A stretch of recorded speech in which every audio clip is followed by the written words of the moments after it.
All right, welcome back to ROI Live. I am here with one of our head consultants. We also call him the DJ FM radio voice of Ciprani Consulting. Ryan Dosen is here with me. Ryan, our ROI item this week is we're talking about the Promise Script. This is actually one of my favorites. It's led our company to over 600 five-star reviews and really good referral programs. But I won't give too much away. It's still your thunder, Ryan. What is the Promise Script? Tell us a little bit about that and why it matters.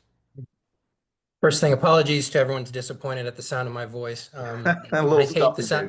maybe. For the record, I hate the sound of my voice. But there are some people on the team that seem to feel like it works for some reason. Anyway, yeah, thanks for having me on, Steve. Yeah, so the Promise Script is something we've incorporated into Ciprani at a very high level. We always strongly encourage all of our clients to incorporate it as well.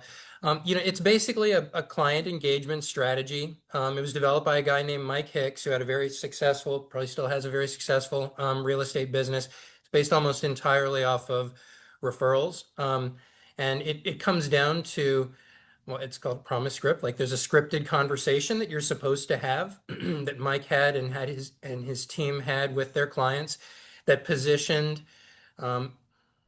receiving referrals from those clients as kind of the ultimate measure of client satisfaction. And depending upon how you deliver the script, they're almost gonna pack their bags. They're going on a guilt trip if they don't Right. send you referrals. So again, a very effective way. But he had to be very intentional in terms of what does the script sound like? When are we going to deliver it? How are we going to position the client so that, hey, we're going to do an amazing job for you, and this is what you're going to do for us, right? And everyone's usually very happy to agree to that on the front end because they have one of the biggest, you know, business deals that they're going to ever experience in their life that's about to happen. So as long as you can deliver at a high level there, sure, yeah, yeah, whatever you need. Yeah, I can Right. I can give your name out. Yeah.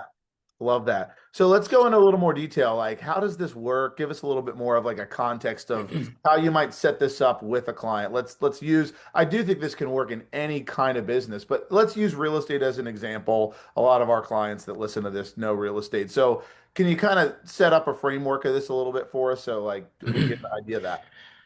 Sure thing. Yeah, and to your point, this may have come from the world of real estate, but this is applicable in pretty much every single business out there where client satisfaction is going to be important, which is just about every single one of them. So yeah, basically on the front end, you're having a conversation with the client, and generally speaking, you're saying, hey, I'm going to deliver the most amazing, client satisfaction experience that you can imagine. Does that sound good to you? And they're going to feel like, yes. Okay, well, that's my promise to you. And then all that we ask is that you promise us that when we deliver on, you know, creating that amazing experience for you, that you're going to leave us a 5-star review on Google, and that you're going to give our name to someone else, like yourself, that's needing help in fill in the blank industry. Right. Right. I love that. And so, Ryan, you've worked with a ton of our clients in like the past 8 years, really. I'm sure you've implemented this with a lot of teams. What is some of that ROI? What does that look like? Any stories you can share, or any just general things that you've seen in businesses when you do bring this in and use it effectively? Sure, yeah, it can be a little bit difficult to quantify, because you're talking about people that you're already working with, you already have a relationship with, and I know there's probably an assumption that, well, we're going to get referrals from some of those people, but like in Hick's case, 90% of his business 90% of his annual business was coming from, past clients and referrals from those past clients, Yeah. right? So that's pretty remarkable Yeah. where he's basically just taking what he already started with and not really even needing to go pay this company for leads or pay that company for leads. He just took what he had, a very strong network and database, and just built it from there. I mean, I think they say that, like, if you wanted to give like a conservative estimate or something like that, I've seen numbers in the range of like, you know, 20 to 50% increase, in referral-based business by being really intentional at putting them, making your promise, I'm going to deliver an amazing experience for you, and then you're going to, give me referrals after I deliver on creating a great experience for you. Yeah, I love that. Yeah, so and we're going to drop some examples in the comments for you if you want to see some. Again, this can be incredibly effective, I think, for three different reasons. We believe all feedback from clients is good feedback. So this can help you, even if you're getting feedback that you don't like, getting a net promoter score from your client base of how likely they are to give referrals or not give referrals is really important.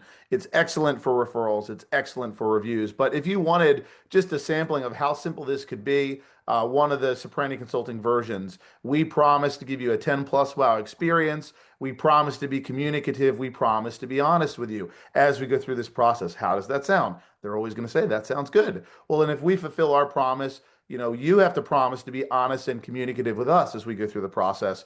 If we fulfill that 10 plus wow, we are going to ask you for reviews and referrals. Does that sound fair? And no one is ever going to say no to that. I mean, it really is that simple. You're creating a relationship, a business relationship where trust is going to be paramount and, honesty and really being candid through the client relationship in a big real estate deal or hiring or, again, any industry where you're serving people, this can be incredibly effective. Ryan, any last thoughts on this and why everybody should do it? Or if you're not doing it, what's one quick step to doing this a little bit more? Any other thoughts you want to share before we hop off?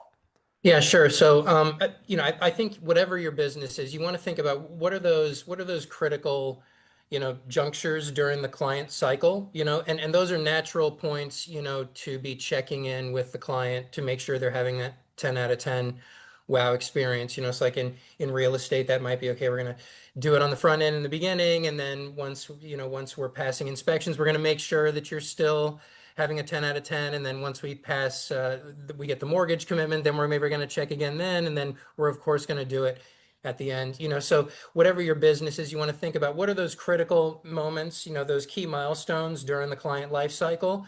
Those are great points to be doing your check-in and to just piggyback on a point you made earlier, like this is all about ROI, but there's a little bit of bullet dodging that goes on here too, Right. right? So like as long as you're not afraid of taking a couple of shots, it's better to take a little shot here in the beginning, Right. that, oh, maybe it's not so great, or, but that gives you time to fix it, to turn it around and take that client that was going to basically kind of go off and either leave you a bad review or be like, I'm not working with them again.